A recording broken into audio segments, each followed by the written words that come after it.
नमस्कार, मैं हूँ तृप्ति श्राफ और आप देख रहे हैं मनोरंजन कहानी। कहानी अपनी सौतन के लिए पार्ट 1 हमने पिछले वीडियो में सुना चुके हैं।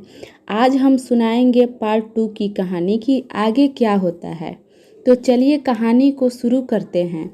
शादी के बाद पहली बार नीरज का यह स्पर्श मेरे तो रोंगटे खड़े हो गए थे। फिर भी उसने थोड़ी दूर हट कर बैठ गई। पानी से भीगे उनके ठंडे हाथों की पकड़ मेरी कलाई पर अभी भी कसे हुए थी।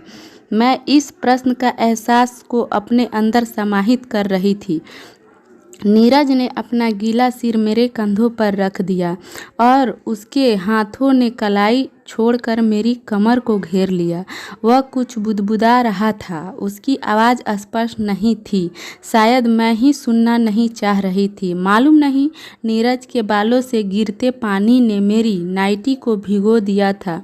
यह ठंडा पानी मेरे बदन को जैसे अंगारों को प्रज्वलित कर रहा था। नीरज की गर्म सांसें मेरे सीने से होती हुई दिल के तारों में मधुर झंकार पैदा करने लगी थी। बाहर से आती बारिश की तेज आवाज़ भी मेरे कानों में घुंघरू की मादिंद सुरमय ध्वनि सी प्रतीक हो रही थी। मैंने एक बार भी फिर नीरज की बाहों से दूर होने की कोशिश की, मगर इस बार कोशिश में दिल ने मेरा साथ छोड़ दिया था। अब मैं खुद से लड़ना ज़्यादा मुश्किल हो गया था। मेरी देह अकेली हो गई थी। मैंने दोनों हाथों में उनके चेहरे को पकड़कर सोफे पर बैठाने की कोशिश की तो उसने दोनों हाथों से मेरे पूरे बदन को अपने आगोश में ले लिया। मेरे दिल ने स्वार्थ की पराकाष्ठा को पार करते हुए स्वयं को समर्पित कर दिया। नदी जानती है कि सागर में विलय होने पर उसके अस्तित्व का संहार निश्चित है। फिर भी वह अनेक कठिनाइयों और दुर्गम रास्ते को पार करते हुए अधाम तरंगों के साथ सागर में समाहित होने को लालायित रहती है, मानो यही उसकी मंजिल हो। उस रात की बर्फीली बारिश की गर्मी ने मुझे जैसे शिलाखंड को भी पूरी तरह से पिघला कर रख दिया था। आँखों में भी नींद की भांति अविरल धारा बहने लगी थी। आँखों की लाली गवाह थी कि आंसुओं की धारा ने सारी रात उन्हें घायल किया था। अचानक मोबाइल की तेज आवाज़ से मेरी निंद्रा भंग हुई। मैंने झट से बेसिन का नल बंद किया और मोबाइल रिसीव किया। लिविया का फ़ोन था। आज उसकी तबीयत कुछ ठीक नहीं लग रही थी। मैंने जल्दी जल्दी ग्रीन टी बनाई और जाने के लिए तैयार हो गई।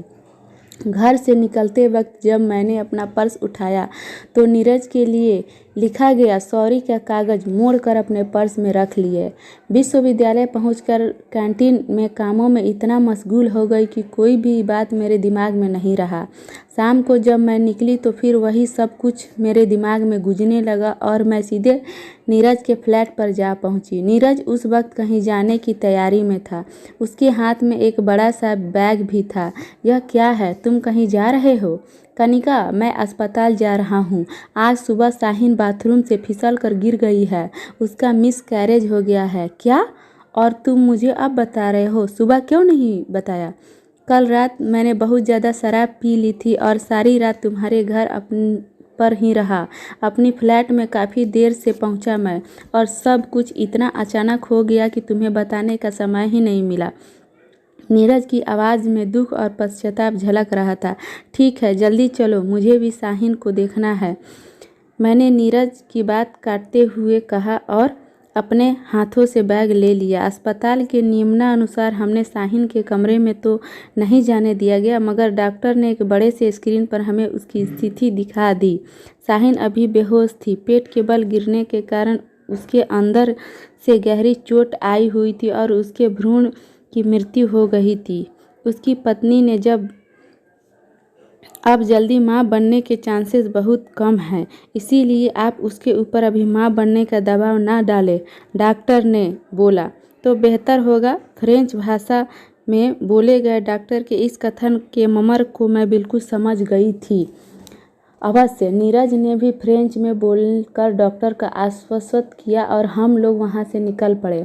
शाहीन को कल सुबह डॉक्टर के चेकअप के बाद ही डिस्चार्ज मिलना था। रात को मरीज के पास उसके घर वाले को रुकने नहीं दिया जाता है।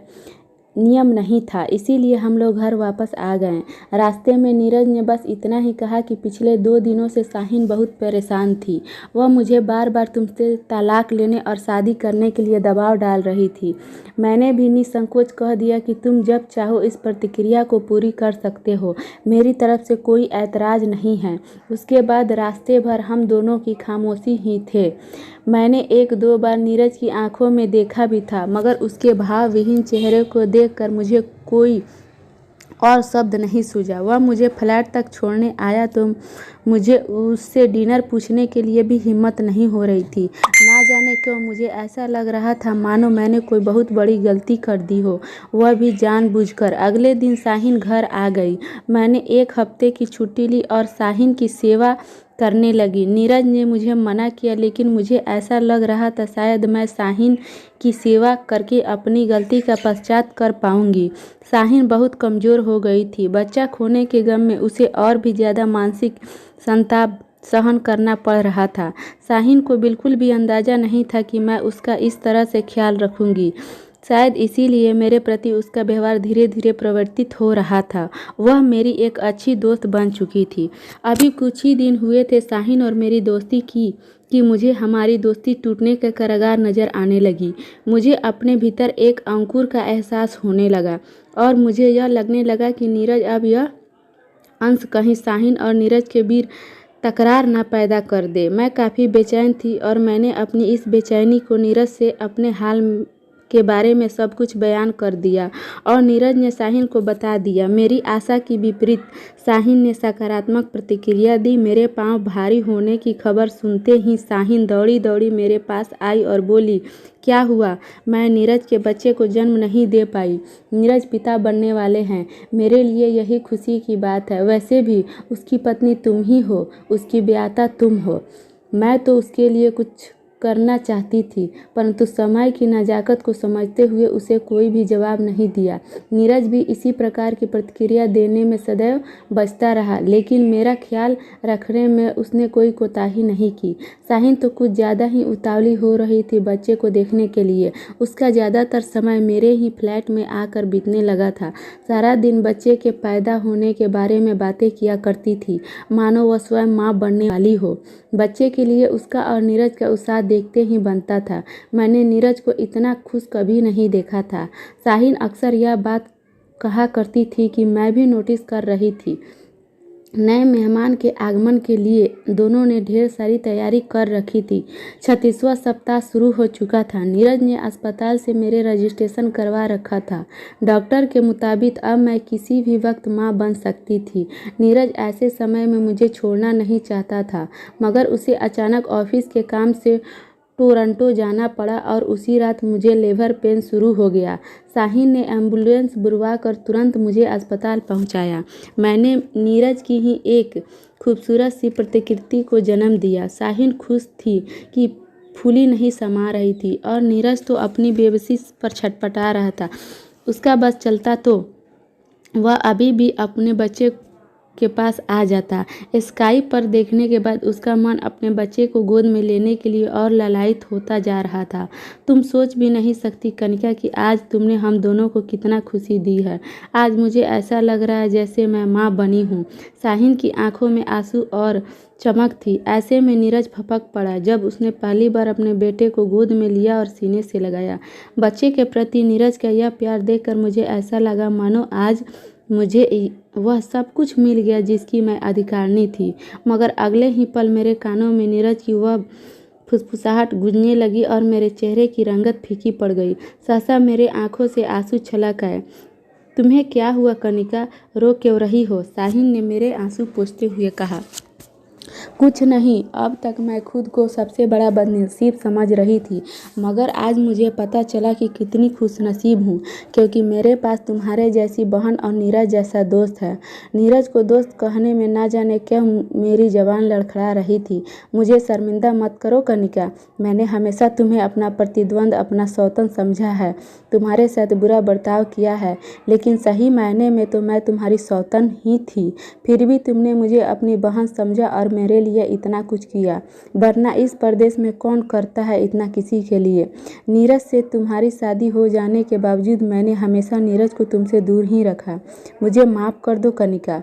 साहिन ने मेरे दोनों हाथों को पकड़कर अपने माथे पर लगा लिए। अच्छा हुआ जो नीरज बच्चे को लेकर अपने कमरे में चला गया, वरना साहिन ये बात शायद उसे अच्छी नहीं लगती। ऐसा मत करो साहिन, तुम्हें मैंने कभी भी सौतन नहीं समझा है, बल्कि मुझे तो तुम्हें धन्यवाद करना चाहिए। जब मेरे पेट में नीरज का बच्चा होते हुए भी तुमने मुझसे और मेरे बच्चे से इतना प्यार किया, मुझे ख्याल रखा। आज मुझे पता चला कि तुम नीरज से कितना ज़्यादा प्यार करती हो, वरना कोई अपनी सौतन के लिए इतना कुछ नहीं करता, वह भी इस परदेश में। मैंने मुस्कुराते हुए साहिन के लहजे में ही कहा तो साहिन खिलखिला उठी। लेकिन जब मैं अपनी सौतन के लिए यानी तुम्हारे लिए कुछ करना चाहती हूँ ताकि हिसाब बराबर हो जाए। मेरी गंभीर आवाज़ सुनकर साहिन मेरे आंखों में झांक कर मेरे शब्द को समझने का असफल प्रयास करने लगी। मैं अगले हफ्ते भारत वापस जा रही हूँ अपने घर। मैंने लीबिया से कहकर सारा इंतजाम करवा लिया है। मैंने एक ही सांस में पूरा वाक्य कह डाला और अपनी आंखें को मूंद लिया, ठीक उसी प्रकार जैसे एक छोटा बच्चा अपनी खराब रिपोर्ट माता पिता को बतलाने के बाद करता है। यह क्या कह रही हो तुम? ऐसा कैसे कर सकती हो? नीरज की इतनी तेज आवाज़ मैंने इतने दिनों में पहली बार सुनी थी। दरवाजे पर खड़े नीरज ने शायद मेरी बातें को सुन ली थी। अभी अभी तो हम तीनों के बीच सब कुछ अच्छा हुआ है, ठीक हुआ है, और तुम यह अचानक इंडिया जाने के बारे में कैसे सोच लिया? तुम मेरे बच्चे को मुझसे दूर कैसे कर सकती हो? अचानक नीरज की आवाज़ भर्राने लगी और शायद पैर भी कांपने लगे थे। वह नज़दीक पड़े सोफे पर सहारा लेकर फर्श पर बैठ गया। साहिन दौड़कर उसके पास चली गई और उसे ले जाकर अपने कमरे में ले गई, लेकिन मैं निठुरता जड़वंत बनी रही। प्लीज़ अपना फैसला बदल दो कनिका, वरना मैं नीरज को जीते जी मर जाएंगे। साहिन ने वापस आकर मुझसे कहा, भारत जाने का फैसला मैं कर चुकी हूँ और मैं अवश्य जाऊँगी। मैं नहीं चाहती कि आज जो हम तीनों के बीच में प्यार है वो आगे चल के नफरत में बदल जाए। मैंने बहुत सोच समझ कर यह फैसला लिया है, अचानक नहीं। अपनी गर्भावस्था के दौरान ही मैंने यह सोच रखा था। मुझे भी यह फैसला लेने में बहुत तकलीफ हो रही है साइन, लेकिन मैं नहीं चाहती हूँ कि आने वाले समय में नीरज को मुझे और तुम्हें लेकर दुविधा या स्थिति झेलनी पड़े। हो सकता है कल मेरे मन में नीरज या अपने बच्चे के लिए अधिकार की भावना जागृत होने लगे, या तुम्हारे मन में मेरे और नीरज के लिए असुरक्षा की भावना उत्पन्न होने लगे। इसीलिए मैं हमेशा के लिए यह देश छोड़कर चली जाऊंगी ताकि तुम तीनों खुशी खुशी यहाँ रह सको। तीनों? साहिन ने आश्चर्य से पूछा। हाँ, मैं अकेले ही भारत जा रही हूँ। यह बच्चा तुम लोगों के पास ही रहेगा और तुम ही इसके माता पिता कहलाओगे। क्या कह रही हो तुम? हाँ, भले ही मैंने 9 महीने इसे कोख में रखा है, परंतु तुमने भी दर्द सहा है। तुमने भी 9 महीने इसे महसूस किया है। और सबसे बड़ी बात तो यह है कि मैं सिर्फ नीरज और नीरज तुमसे ही प्यार करता है। मैंने साथ बिताया हुआ वह कमज़ोर पल नशे की देन था। मांग में सिंदूर भर देने या शारीरिक संबंध बना लेने से हम पति पत्नी नहीं हो जाते। जो प्यार और विश्वास दाम्पत्य जीवन की नींव होती है वह तुम्हारे और नीरज के बीच में ही है। नशे में भी वह मुझे तुम्हारे ही नाम से पुकार रहा था और मैं अनसुना करती रही। सही मायने में तुम ही इसकी माँ हो, मगर वहाँ तुम क्या करोगी? मैं अपने परिवार वालों को क्या जवाब दोगी? साहिन का शंका वाजिब था। उसकी चिंता तुम मुझ पर छोड़ दो। भारत में बहुत सी औरत पति के नाम का सिंदूर लगाकर अकेला जीवन जी रही है। मैं भी रह लूँगी। तुम सबके साथ बिताई हुई सारे यादें काफ़ी है जिंदगी जीने के लिए।